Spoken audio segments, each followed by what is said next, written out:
Sa mga taong hindi po nakakalimot mong mag-subscribe, naniniwala po akong sila ay may natatanging busilak at may mabubuting kalooban. Saman kayo naroon sa iba't ibang sulok ng mundo, sana kayo ay palaging malakas at malayo sa sakit araw-araw. Pagpalang umaga, tanghali o gabi sa inyong lahat. Sa mga taong hindi po nakakalimot pong mag-subscribe, maraming salamat po sa inyong lahat. Sana wag po kayong magsawang mag-subscribe sa akin. Pagpatuloy nyo po lamang pag-support at pagtulong po sa akin. At tatanayin ko pong napakalaking utang na loob sa inyong lahat. At Diyos na po ang bahalang magagabay sa inyong lahat. Sa mga baguhan na ngayon lamang po nakatuklas ang aking YouTube channel, Liwangan ng Pangasinan, huwag na po kayo magtubiling pindutin ang subscribe, like, and share. At pakipindot na rin po ang bell icon para palagi po kayong atitid sa aking mga isusunod na mga video. Ipagkakalob ko at ituturo ko po sa inyong lahat ang aking mga nalalaman sa panggamot sa spiritual at physical na karamdaman at lahat ng mga panggamot ng mga orasyon na dito po lamang matutuklasan sa Hiwaga ng Pangasinan.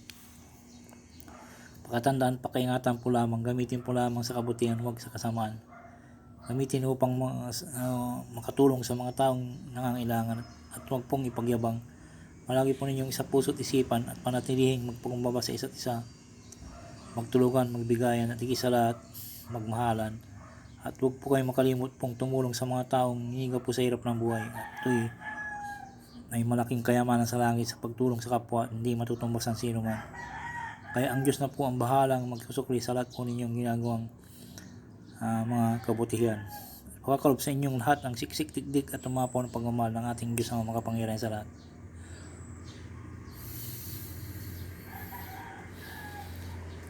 Bago ko po umpisan po ay shoutout muna sa inyong lahat. Shoutout po sa inyong lahat, kahit na mga baguhan po, shoutout po sa inyong lahat. Ang isi-share ko po sa inyo ay yung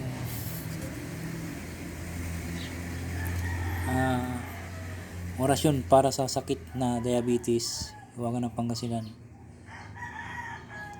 Ito po ay napakabisa po ito, totoo po ito na aking ina-upload. Ang pamamaraan po ay sulat sa maliit na papel na malinis at ilagay sa nilagang dahon ng makabuhay ang sinulat na papel na orasyon. Saka ito inumin para lalong bumisa ang herbal at pwede rin itong ihip sa isang basong tubig at inumin. Ihip ng 9 times sa tubig inumin. Sa mga lahat po tayo kasi hindi po sa ating pool.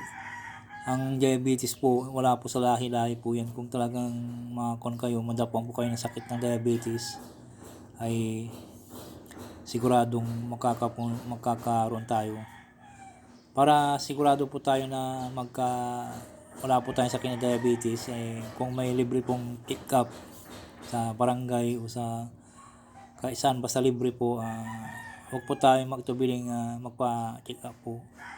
O kung gusto niyo naman po, kung talagang may pira po kayo, magpa-laboratory po kayo para malaman niyo ang mga sakit kayo kung wala. Para sigurado po sa atin, kasi habang tumatanda po tayo ay at sa mga kinakain po natin, hindi po nagkakaroon po tayo ng sakit sa mga kinakain po natin, mga taba-taba ng baboy. Lahat po ng mga kinakain po natin mas lalo mga yun, kompleto ricado, kakaroon po tayo ng sakit.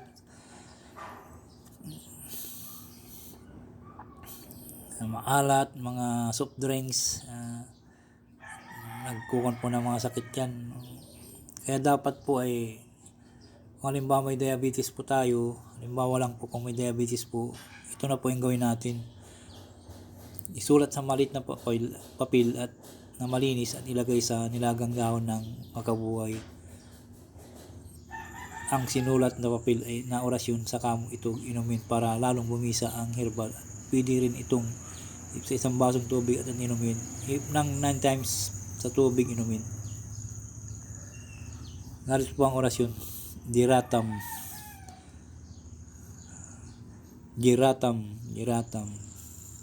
Yan po ang orasyon po. Ang maganda po ay araw-arawin nyo, gawin nyo pong tsaa lang po. Huwag pong, kahit konti-konti lang po ang inumin natin. sa araw-araw. Maganda po na panggamot sa mga para lalong mabilis pong kahit na di na po kayo magpa-check up, kung ito po yung usalin nyo po, ay bababa na po yung ating blood sugar. Ang pinakamababa na blood sugar po natin ay hanggang 5 lang po ang normal po.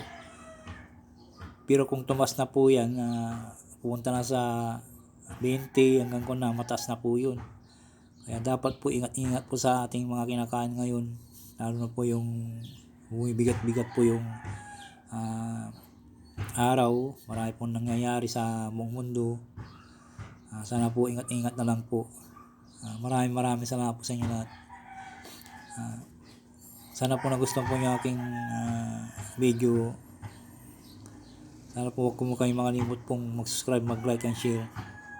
Pakipindot na rin pong bell icon. Maraming salamat po. Iwagan ng Pangasinan po.